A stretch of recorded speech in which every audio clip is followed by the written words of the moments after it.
Now that's how you win a title.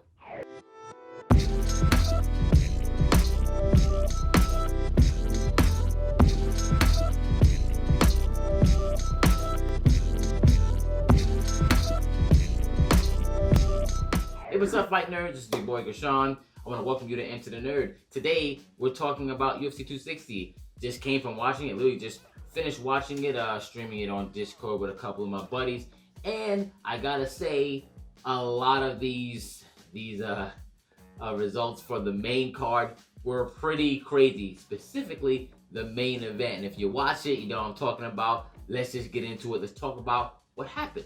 First, in the lightweight division, we have Jamie Mullarkey and Conor Worthy. Now, Conor Worthy is someone who is more of like a pressure fighter. He has a lot of volume. He's very quick. And Jamie Mullarkey is definitely someone who will move out the way a bit, has great head movement, and does a lot of hard counters. We saw that in his fight with Brad Riddell. So this really showed off what exactly his advantages were, because Conor Worthy came forward, and a lot of that head movement he did out the way and went right into a left hook. And which was really cool about that was right after the left hook, he was prepared for, if that missed, he was going to dip out of there, which was excellent. So that fight is how you should have expected, which was a KO by Mullarkey. Now, obviously, Conor could have won if, let's just say, it was just put it on him a bit and maybe even got a submission. But with the way he begins fights, this seemed like the most likely outcome. Now, GILLIAN Robertson and Miranda Maverick. So Miranda Maverick, we already know she was gonna be standing up. That was gonna be her bread and butter. And GILLIAN was probably like, I gotta get this to the ground. We felt that, and that's really what this was. Like what they would call a tale of two fights, right? And Miranda wanted this fight standing up, and she had it standing up for most of the time. And when it was, you saw that she was completely outclassing GILLIAN Robertson. Now, GILLIAN Robertson, when she did get her to the ground, we saw that there was a definite gap in skill when it came to just transitioning. And even if she started on the bottom, you saw her hip placement was really awesome. The way she was able to maintain and hold position. The only problem was, I say, when she got her down later on, there were times where she needed to explode into certain positions. When she did it, it was pretty slow sometimes, where Miranda, who's technically the less experienced person and less seasoned when it came to grappling, was able to take advantage of. She actually got 2 takedowns of her own in the fight. One at the end of round 1. I think the other one was at the end of maybe in the middle of the third, but she just took her down. They were actually pretty good takedowns. Now, she didn't stay down there for long because she understood the danger she was in. It was just to kind of, you know, give a kind of a pause, maybe get some ground shots, but then back up, which is really, really good. So she's going to be, like, the way she's trending, she's going to be really, really excellent in that division. So Miranda Maverick definitely got that by decision, but it was great. It was a really good showcase of her skills. Next, we got Sugar Sean O'Malley and Thomas Almeida in the bantamweight division. Now, this is pretty awesome because obviously we saw last time we saw Sugar Sean, you know, it wasn't good. He got KO'd due to like his leg, right? I know he wants to say he's undefeated, but it's not. That's just not the case. And you know, Thomas Almeida is coming back, very, very hungry, very, very tough opponent. Now, as tough as he was, there was completely a skill gap here when it came to striking. It was evident from the beginning. And actually in the first round, Sugar Sean could have finished it. He actually could have got, he tried to get that that walk-away type of victory where he gave him like a head kick and then a left punch. Boom, got him there. He actually got his arms up while he was sitting there. He thought that, okay, maybe it was over. But it wasn't. And honestly, if he would have just ran over to Almeida and just gave him a couple, the referee would have jumped in between. But Almeida got up, actually survived it, and lasts all the way to round 3, where it was actually a much more vicious finish, which was to like a downward left and then kind of a shove with the right hand. Then while he's on the ground, Sean just walks over to him and gives him a right hand. And it was nuts because Sean, okay, here's the thing. No matter how many people want to talk about like his mentality when it came to him winning and stuff like that, and him not being able to accept the fact that he lost, he's still an excellent fighter, specifically an excellent striker who can fight whether it's orthodox or southpaw. He can fight many positions. There's tons of spinning stuff, which I think was kind of something that I didn't want to see so many times because he kept missing, but he's an excellent fighter. So we just got to see, we got to put him up there in the top of the division, like pretty much against someone top of the division, and see and really test what's going on here. Maybe a rematch with Cheeto, since Cheeto did just lose his last fight. So I think we can get there. And Almeida, he has some improvement to go, very tough. But yeah, let's see what's next for Sean. This was a rough one for me. Tyron Woodley and VICENTE LUQUE. Now, here's the thing. All right, now, Tyron clearly, he wasn't trending in a very good way. He was, very tentative, always waiting for that pullback right, just wanting to counter, and he was getting eaten up by volume strikers. That was something that just kept happening to him. But I just kept saying, if he just puts it together, if he just adds tons of strikes, goes for it and adds some grappling, we can see something much different. Because we already knew that LUQUE was ready for war. And he's someone who's coming in there with this volume, but coming in there with viciousness. So he's not just going to stand back. So the first thing, to my surprise, was to see right out the gate, Tyron's going out there doing his thing. And I was like, wow, yes, he's going for it. He was throwing combinations together. He was grappling, even though the way he shot for takedowns, it wasn't like he's a real wrestler. So he didn't go down and actually shoot. He was kind of doing it at the hip, and it was kind of high.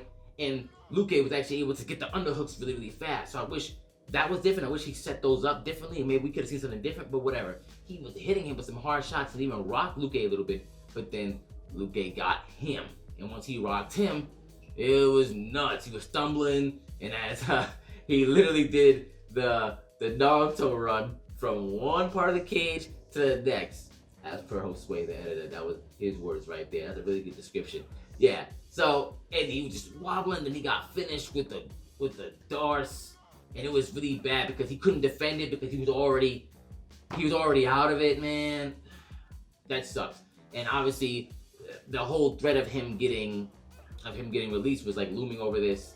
So, I mean, I wouldn't be surprised if we heard that. And maybe it's for the best. Maybe his head is not really in it. You know what I mean?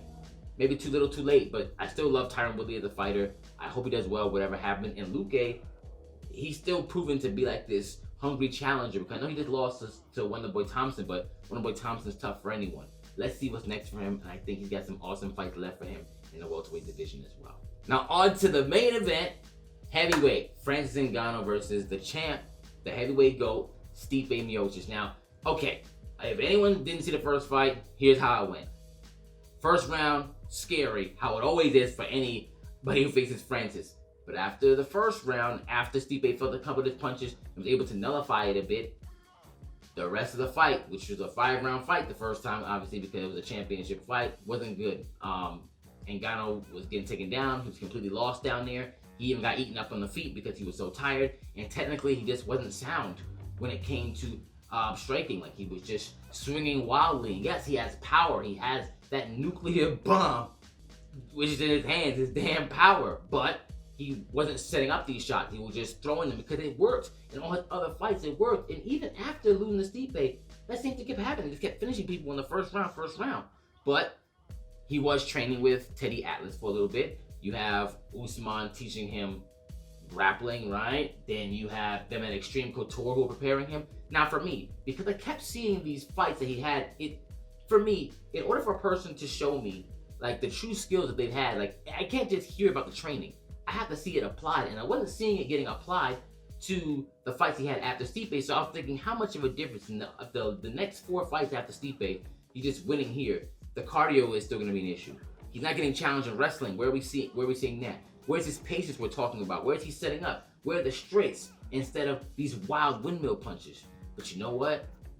I saw almost all of it, except for the cardio part, but he didn't need it. Almost all of them in this fight right here, because even though Stipe came in lighter and he still looked good, still looked healthy, it's just that Ngannou, when it came down to that takedown, as soon as that takedown came early in the first round, he sprawled, circled to the right, tried to take his back, and when the taking of the back didn't work, went right for the pounds. I loved it because it showed that was immediate growth. And then even when Stipe was getting hit and got out from there, he didn't just stay on top of him. He backed up and said, you know what? I'm going to have my chance again. And he did. He did have his chance. And it wasn't just wild punches. It was literally strikes. He would have hooks, but he would throw a punch. And then when Stipe is going this way, he would throw the hook to kind of warn him to get him back here. He even landed some head kicks. His kicks aren't the best. The way he throws kicks are a little weird, but at least he was throwing these kicks. It looks really good. And once again, there wasn't so much wildness in the strikes. It was actually more straights, setups, I love that. And even when it went to the second round, you know, obviously Stipe, his corner told him he's gonna have to pick it up, and obviously he needed to because he was being a little bit more pensive after he felt some stuff.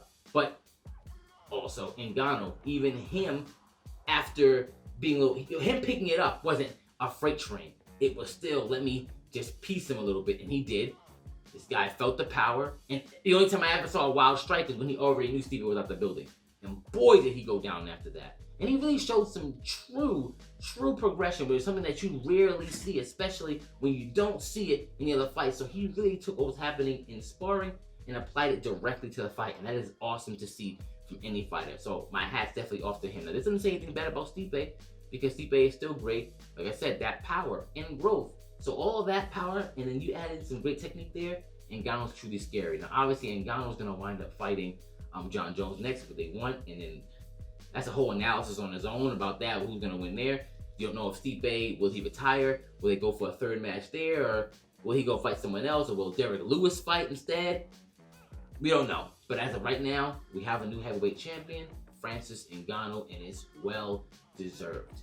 So yes, that honestly, let me know what you think about this this event. I thought that the ending was definitely worth it, and the main event, it was emotional up and down for a lot of reasons, and definitely it gave us a really good look at these fighters. So yeah, the next event is UFC 261, which is going to be another triple header. That's Kamaru Usman and Jorge Masvidal, Valentina and Jessica Andrade, and Zhang Weili and Rose Namajunas. 3 title fights in that one. And that'll be the next time we do a video here. So yes, keep on watching these fights, keep on training if you like to train, and don't forget to enter the nerd.